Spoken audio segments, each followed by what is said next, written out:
Our next guest has been dubbed. Now, hold on. I got to butter this guy up. So don't bring him in yet. Our next guest has been dubbed the fastest rising podcast host and sports talker in Canada. And that was just by me. I dubbed him that. That's a good review. That's a very good preview. This guy's been all over the place in the last couple of years, but just recently launched a very cool project, which he co-hosts called The Chris Johnston Show on the Steve Dangle Podcast Network with, of course, Chris Johnston, name of the show. But I just had to make sure. In NHL Insider Chris Johnston, pretty cool. And that's on the Steve Dangle Podcast Network, as I mentioned, on YouTube and anywhere you get your podcasts. Let's bring him in now. Please welcome to the show, Julian McKenzie. Julian, thank you for joining us tonight. I know you just finished watching the Habs game, 3-0. That's got to be pretty good. Again, thanks for jumping in tonight. Thanks so much for having me. Absolutely. Well, like I said earlier, you've been skyrocketing up the charts. And when I said I was talking to you, Max over here was like, what, seriously? I'm like, yeah, we got him. We got Julian. So again, appreciate your time tonight because I know you have a ton going on. But Julian, again, I said you've been rising up the ranks here. Let's get into you a little bit before we talk hockey because we're going to talk a whole bunch of stuff tonight. But for those who might not know who you are, tell me, you're from Montreal. You've been involved in a ton of different stuff, not just like a couple of cool things. You've been in a lot of things lately. So maybe tell some people, if you can sum it up, how you've gotten to where you are right now. Just, I guess, a lot of hard work, and opportunities coming my way and just making the most of them.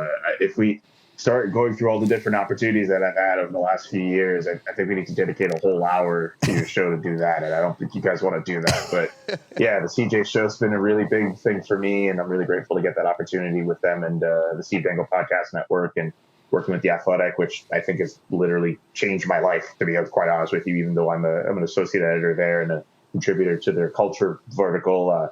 I've been able to, write articles on the Montreal Canadiens, got to cover them during their Stanley Cup final run and go on all these different podcasts and all of these different other TV opportunities on Sportsnet as well. And just a lot. That's just this year, man. Like just a lot of cool things have happened to me this year. And again, I'm not going to give the entire life story, but just a lot of really great opportunities have come my way over the last few years. I've tried my best to make the most of them. And now I'm just, on the next step of my journey in sports media. I'm just really grateful and really happy to be in a position where I'm working, I'm employed, and just making the most of my opportunity.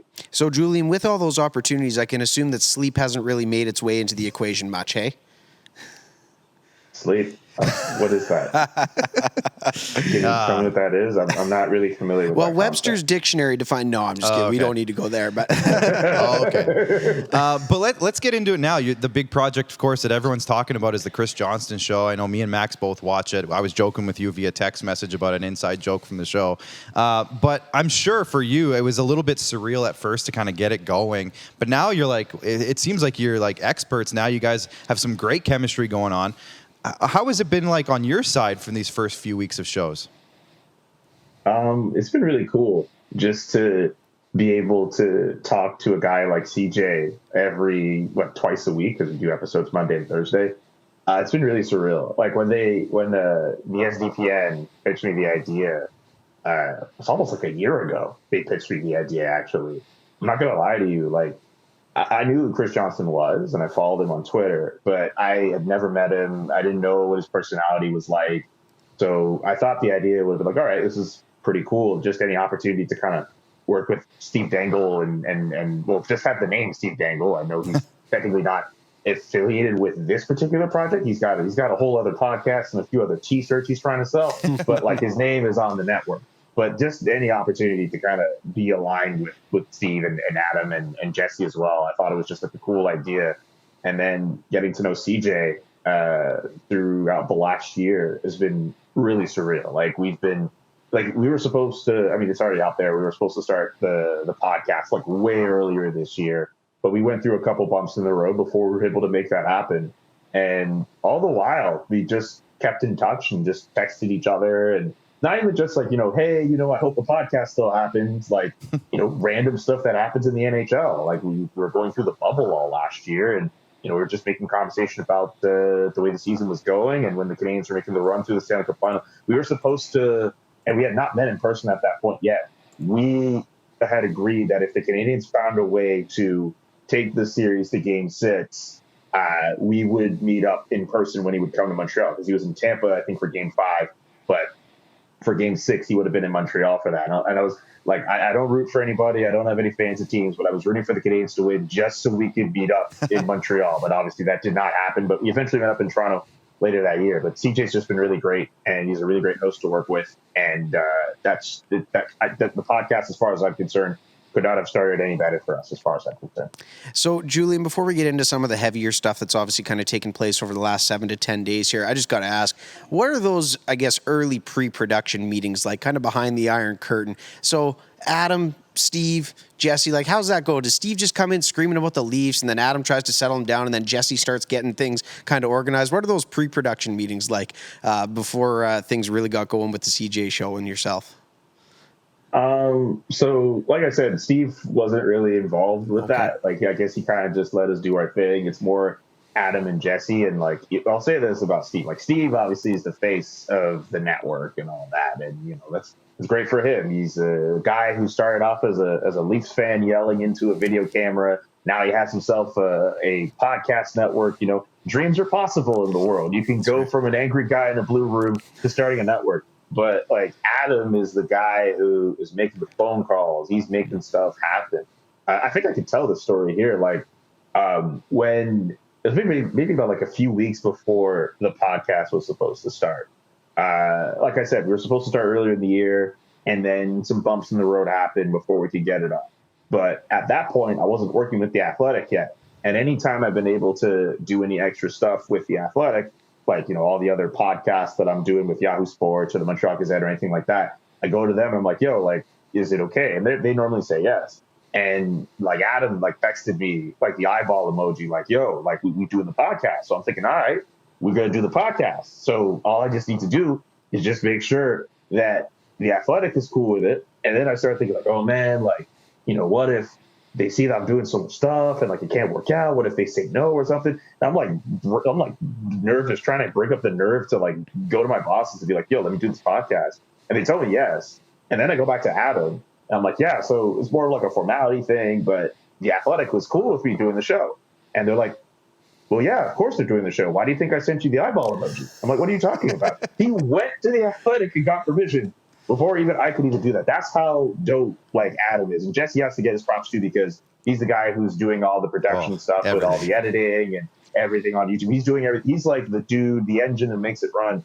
Adam's the guy with the phone making all the phone calls, and Steve's just the pretty face who everyone just gets attracted to and watches all the content on the network. Yeah, he's launching his modeling career as we speak. Yeah. I didn't catch that. Yeah, you see those photos on the dang it stuff, man, with the face, the blue steel going on, man? Like, yeah, absolutely. You can tell he's seen Zoolander no less than 5 to 10 times at least, right? At least 5 times. Yeah, I'd give a good 7 or 8 to that. Oh, for sure. And I mean, Julian, this is a bit of a tough transition. Obviously, being a hockey fan the last 7 to 10 days, it's not been a good time. And again, don't want to minimize that. Again, it's not about the hockey fans this week. It's about Kyle Beach and his story and what everything has transpired within the Chicago Blackhawks organization. But just from your own personal perspective, what have your emotions and feelings and again perspective has been on the last 7 to 10 days being someone intimately involved in terms of covering the NHL?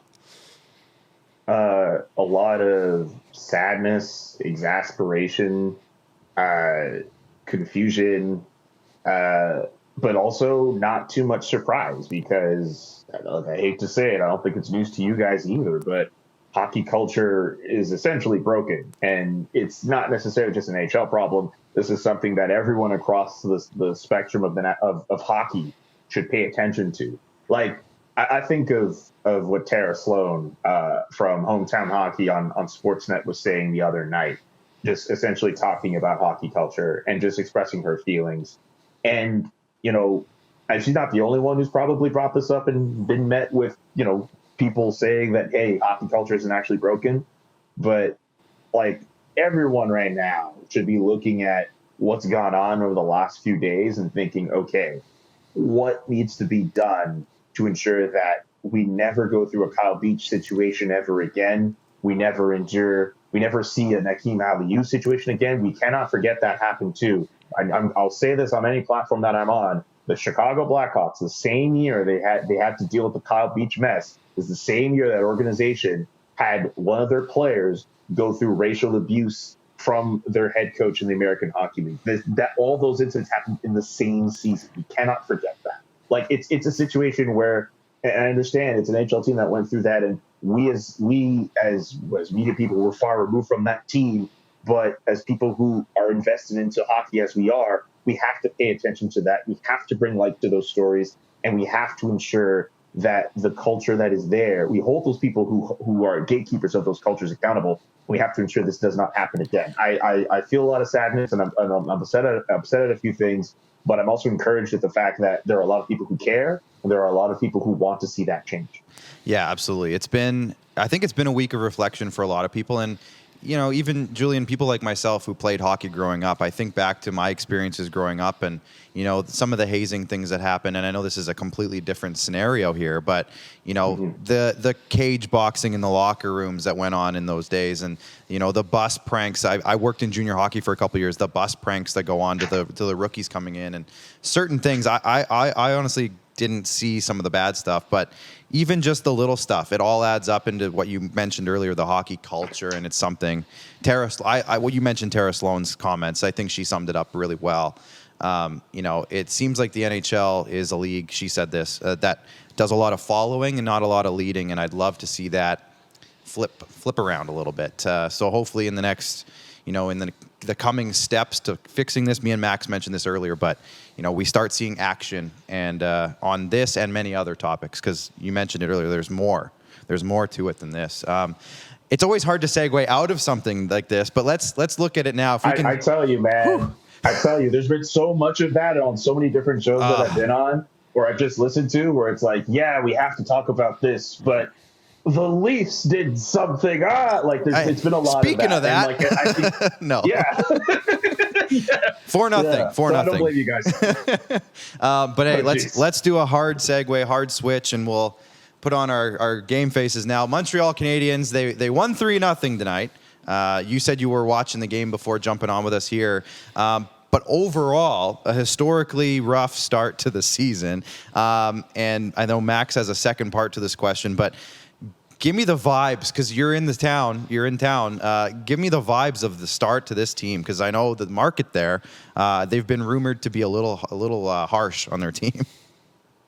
The rumors have been very true.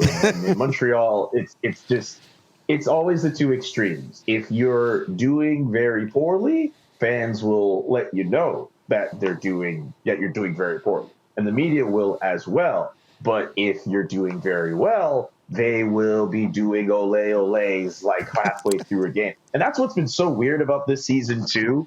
Like, they've won their third game of the season tonight. I could think of one game in particular, the other time they beat the Detroit Red Wings this year. That's when Mathieu Perreault had like a hat trick in his home province. Seeing him get an ovation after that and him cheering his name, you would never guess that the team was off to its worst start in 26 years. Like the way that fans kind of teeter between, everything is bad, DEFCON 5 to, oh, something good happened, let's just be really cheerful. It could be very dizzying to follow, but yeah, ultimately the vibes are not necessarily effervescent. I mean, Cole Caulfield's in the American Hockey League, and all the questions are coming back about how the Canadians go about developing some of their young players. We all know what happened with Jesperi Kotkaniemi, and there's a whole other host of other young players in this organization, or who are not in the organization anymore, who a lot of people can always point to and be like, the Montreal Canadiens did not do a great job of developing this player. I don't know if this team, as they are right now, will be capable of, putting themselves back at 500. They could always try. It's still really early in the year,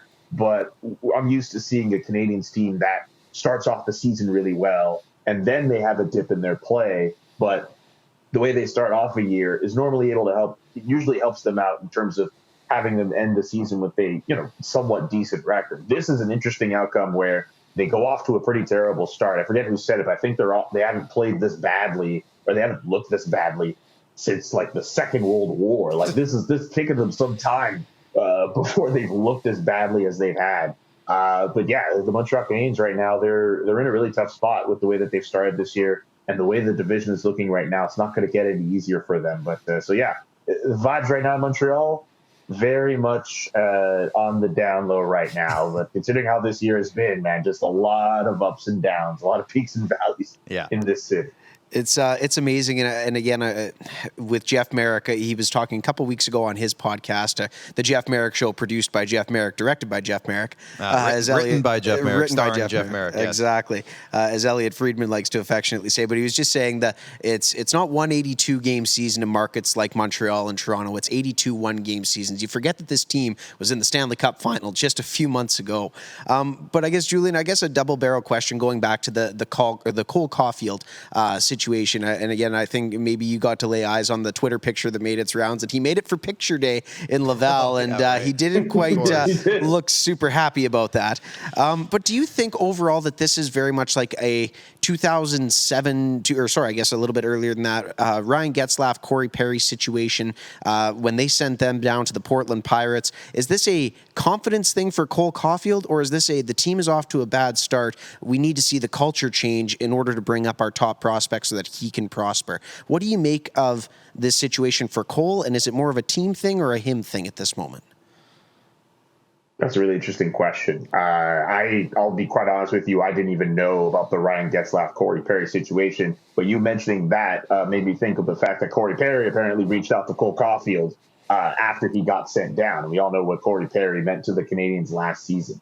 I feel like you could make an argument it could be both a confidence thing and just with the way that the team is going. And maybe not necessarily from a culture standpoint, but the team's not necessarily in the greatest of positions right now. He's not playing a lot of minutes. Why keep him in that situation when you can have him go back to the American Hockey League, where in the limited sample size that he played, he looked very good and very comfortable with the speed and the spacing that he was allotted there. Why not bring up his confidence that way? Let him stay for a couple of games, let him figure his game out, let him get back to the scoring groove that he was able to get in the regular season, and then he'll find his way back in the big leagues. And you can't help but, if you're Cole Caulfield, would feel very upset. Imagine if you're at, you're a kid with your family, you're normally sitting at the kids' table, and then one day the adults say, all right, you know what, you're old enough to hang out with the adults, and then they tell you, nah, you got to go back with the kids after a while. You get upset at that. So I completely understand why Cole Caulfield is not necessarily in the greatest of spirits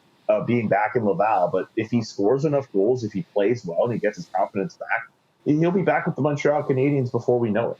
Yeah, and you know what? That's the perfect analogy. Best way to put it. I don't think I could say it any better. But the kids' table, that's perfect. That's a fantastic analogy. Yeah, but I guess a little bit more positive news on the spectrum, right? It's been announced that Carey Price is now leaving the player assistance program after 30-day stint. And again, wishing him all the best. Obviously, it's been a tumultuous time for him. And again, very exciting to hear that he's exiting the program, hopefully in a better place than when he found it.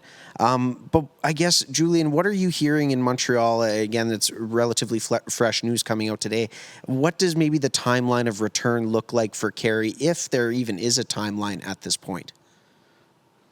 I was under the impression that the team expected him to be able to get out of the program after 30 days. Mm-hmm. And here's what I think is so difficult about this situation. We're all kind of chalking it up to mental health, but in the initial release for Carey Price being admitted to the player assistance program, there was no specific reason listed. So that's why we've just kind of all just assumed it's a mental health thing. And it very well might be. We have to be a little bit careful about how we phrase that. Mm-hmm. And the fact that, who knows if something happens within now and the end of that time in the program, maybe he has a setback. Maybe something happens. I'm not saying it could happen. I'm not saying it should happen, but we also have to be mindful of that. Jonathan Drouin found himself in a position because of mental health where he had to be away from the team. And to be honest, just looking from afar, I thought, well, I'm not sure what the Montreal Canadiens are going to get. Now they found himself with a player who you can make the argument has been the team's best forward over the last few games. It could be the case with Carey Price, but it could also not be. Another thing we have to consider, too, Carey Price didn't skate at all during training camp. For people who just think that he's just going to come out of the program and then just all of a sudden start skating like the very next night. Like, I'd be very stunned I don't think that's going to happen at all. Like, he needs like a couple of days to, just get back himself up to speed and make sure he's in a position where he can play. There's also a guy was nursing some injuries over the offseason as well. Like, we have to be mindful of that as well. And I'll say this, like, I don't have an exact timeline for you, but for people who just expect that Carey Price is just going to be rushed into action the minute he gets out of that program, I think you need to pump the brakes on that just a little bit. He still needs some time to get himself ready so he can play some NHL hockey. I know the team needs him, but we all got to be a little bit careful about how quick we are to rush Carey Price back to action. He'll go when he's ready to go. So, Julian, around the league now, we've seen a bit of a flip in terms of the standings, and it's early. Let's just preface this. Very early. But we've seen Buffalo at the top. We've seen New Jersey in the top half. Let me just pull it up. Columbus is in the top half. San Jose's up there. Even St. Louis, a team that's kind of struggled the last couple of years to really find who they are. They only have one loss so far. Out of the teams that maybe have some surprising hot starts, I named a few, but maybe you have somebody else in mind. Is there anybody who can actually sustain it, or are we just way too early to be looking at this stuff?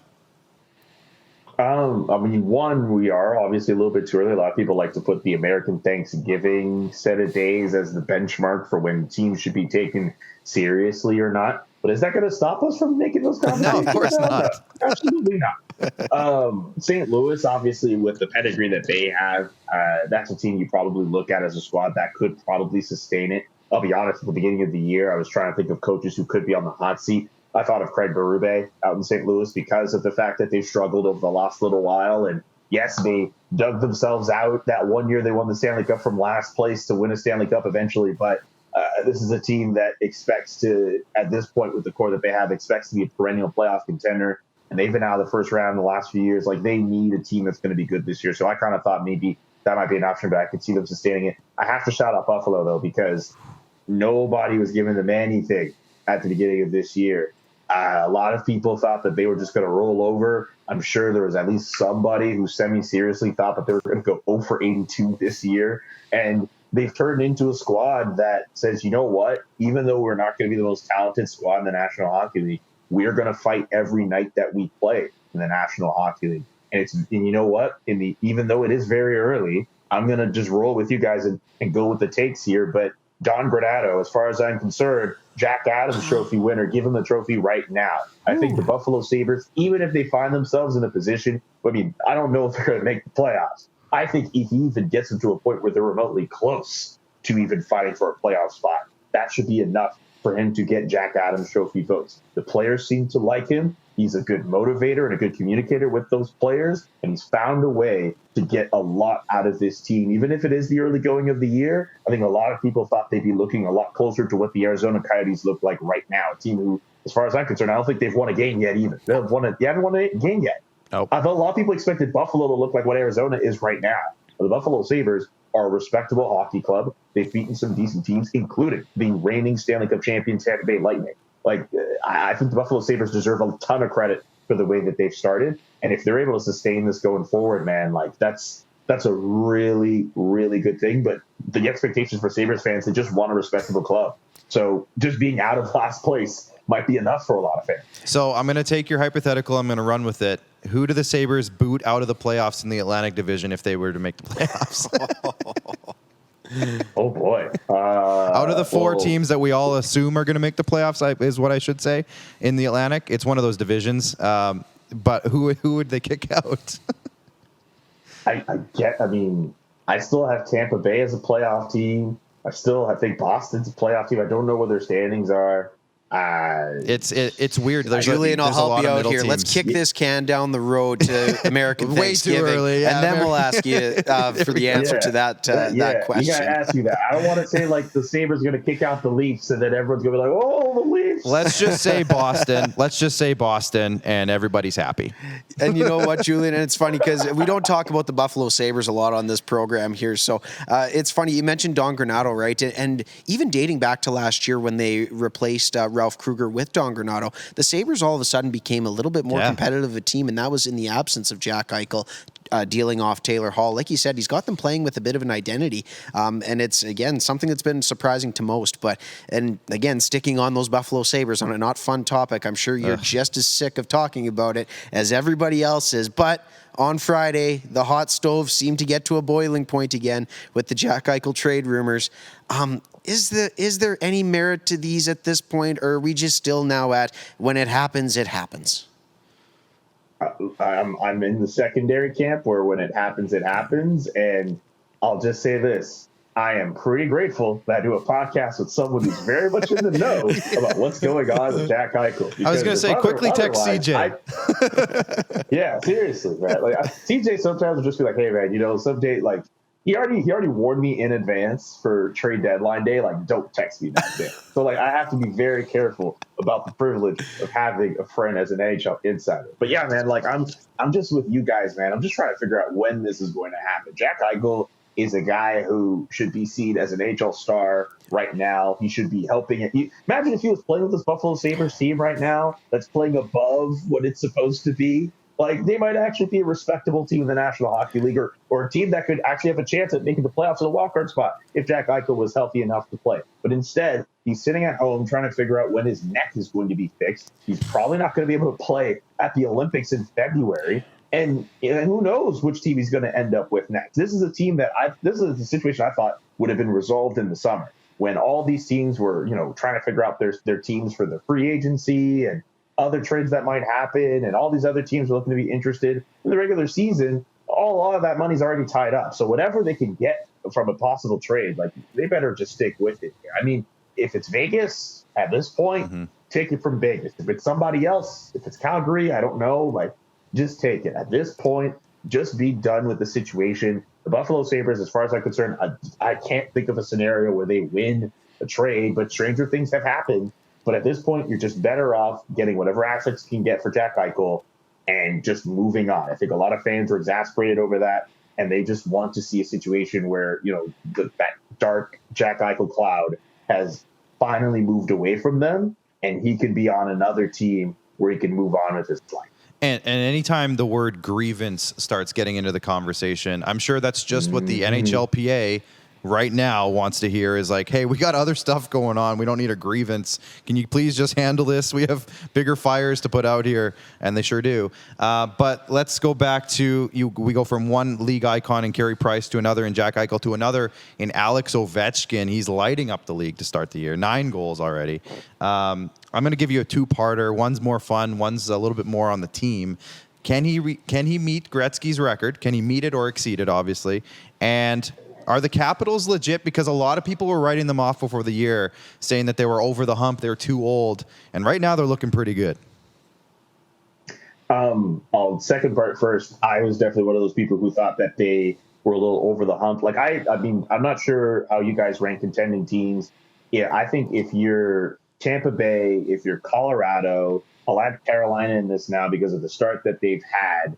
I'll even still give Vegas the benefit of the doubt until they somehow miss the playoffs or something. I will still give them the benefit of the doubt because for them, it has to be boom or bust. There's like a window of teams that I consider to be quality cup contending teams. I'll even say the Islanders are like right there with them as well. I don't have the Washington Capitals there because of the fact that a lot of the talent that Alexander Ovechkin is a guy who, should be well past his prime in the twilight years. And the way that team is constructed, maybe they can make the second round of a postseason, but that's not a team you're expecting to see make a deep run. And then it cuts into the first part of the question you were trying to ask. The fact that Alexander Ovechkin has been producing as well as he has, I mean, it's helping the team, obviously. So, yeah, who knows what that'll look like in the postseason. But to just keep it on Ovi, like, we're talking about the best goal scorer we have seen in this current generation.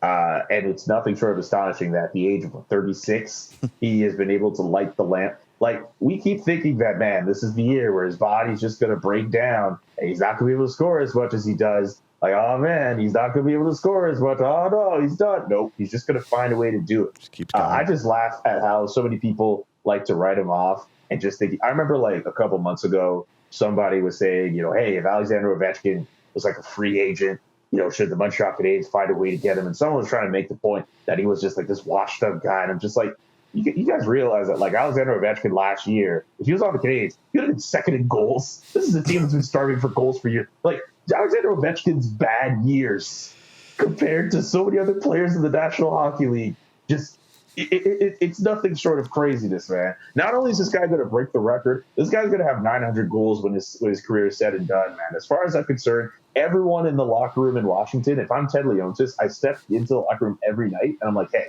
you do everything you can to ensure Alexander Ovechkin breaks that record. Like you don't, and I'm sure you don't have to force people that much. He's going to do it because of the fact that everyone should be committed to that goal. We're all rooting for it. It's one of the few good stories we can actually lean on the National Hockey League. Yeah, and I mean, he is a machine.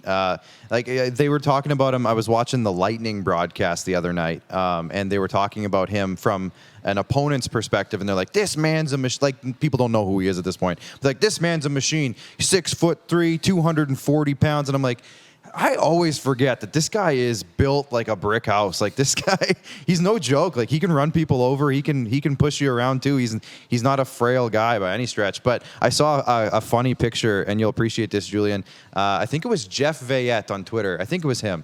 And he was doing an NHL franchise mode, and Ovechkin retired with like 889 goals. And he was like, "Come on, NHL! Like, what are you doing? You gotta get him across the line." Anyways, I thought that was pretty funny. Anyway, Julian, you got a ton going on. We don't want to keep you too much longer. Where can everybody find you? Because, again, we've talked about it. You have a lot of stuff going on. Where can everybody find your stuff? J.K. McKenzie on Twitter is where you'll find me tweet out a lot of that stuff, whether it's any of the podcasts that I do, which is the Chris Johnston Show, Zone Time with Yahoo Sports, or Hockey Inside Out. By the way, brand new episode of Zone Time should be dropping tomorrow. Myself and some of my friends, Avery Lewis McDougall, Tic Tac Tomar, and Sam Chang of the Broadcast Podcast, we went in on the last week of what's gone on in the NHL, and we do not hold back. And Hockey Inside Out is the weekly Montreal Canadiens show I do with the Montreal Gazette. Andrew Berkshire is supposed to be on the next episode alongside the usual suspects of Stu Cowan and Rick Green. You can check those out on YouTube and wherever else you listen to podcasts as well. And read The Athletic. Subscribe to The Athletic. I don't know what deal we have going on. It feels like we have deals like all the time. But subscribe to The Athletic. You can read my stuff, but you should also read my stuff from Martin Basu, Marc-Antoine Godin, and especially all of our reporting on the Chicago Blackhawks from Katie Strang, Mark Lazarus, and Scott Powers as well. I think we've done a really great job on our end. I know Rick Westhead has been doing some of the best work, but I think the work that we've done at The Athletic has been really great on the story. Quick little fun fact before we let you go. I joined Clubhouse for a little while, like last year during the pandemic when it was at its height. And Avery, me and him, had like 10 really good chats on Clubhouse. And that was the end of my experience on Clubhouse after that. But we had a great chat, me and Avery, like multiple times. Did you talk about fashion? Did you talk about fashion with Avery? Yeah, that came up several times. I think it was during the Blue Jays, like it was the end of the Blue Jays season that last year, whenever Clubhouse was popular. How it's not acceptable to wear a Toronto Maple Leafs jersey to a family function. Okay, let's end it on this. Let's end it on this. Avery, you're not Avery. Julian, I got Avery on my mind now. Julian, I'm going to a Calgary Flames game on Saturday. I see the resemblance. I'm going. I see the resemblance. I don't dress like him though. No, you don't have the. I don't wear hats like him. You don't have the hat game. No, I don't have the Peter Pan hat that he has. No. I'm going to a Calgary Flames game on Saturday in Calgary. I'm a Leafs fan. Okay. So I'm just No. You are a die-hard Leafs fan, Clark. I'm a pretty big Leafs fan.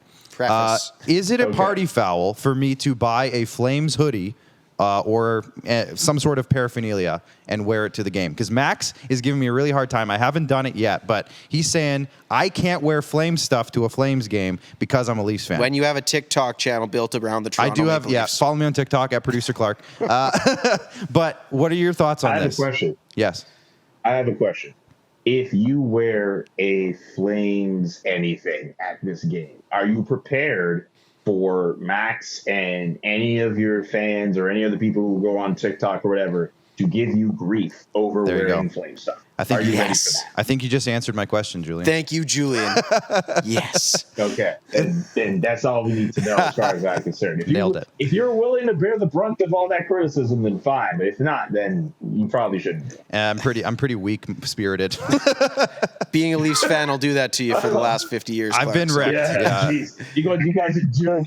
Jeez, you should be soulless by now with what they've endured over the last couple of years, buddy. Yeah, I know. It's been a rough go. Man, Julian, thanks a ton for the time tonight. Greatly appreciate it. Greatly appreciate all the work that you're doing, especially in today's NHL world.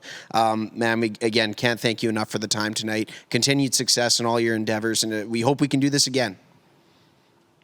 Let me know when you guys want me back on. This was really fun, guys. All the best in everything you guys got, everything you got going on. Sorry, a little late in the night, a little tired. For sure. Yeah, congratulations to you guys on the show, and yeah, let's do this again soon. All right, get that sleep that you don't know much about. We'll talk to you soon, Julian. Thanks so much. Sleep. All right, peace, guys. Thank care. you. Of course, our video guests, as always, are brought to you by our good friends right here at IKS Media Studios. Thank you to Paul and the crew for everything, and Jordan and Rolf, of course, in the back for everything that they do. IKS Media is your premier destination for live events, live broadcasts, entertainments, video screens, graphic work, animation. What else they got? That's a lot of it. That's most of it. But they have a lot of stuff going on. So if you want to make your event the best, the hottest ticket in town, make sure you hit up iksmedia.com. Clark. Max, should we just keep rolling? Well, we should do the ad break for ourselves just to, like hang out for a minute. I got to borrow a quote, and no disrespect to any guest that has graciously given time. That may have been a top two not to interview of all time. Man, Julian was awesome. That was great. Yes. Especially You're putting it in the top two? Top two not to. So if you get what I'm saying there. Top two, not two. So you're saying top one?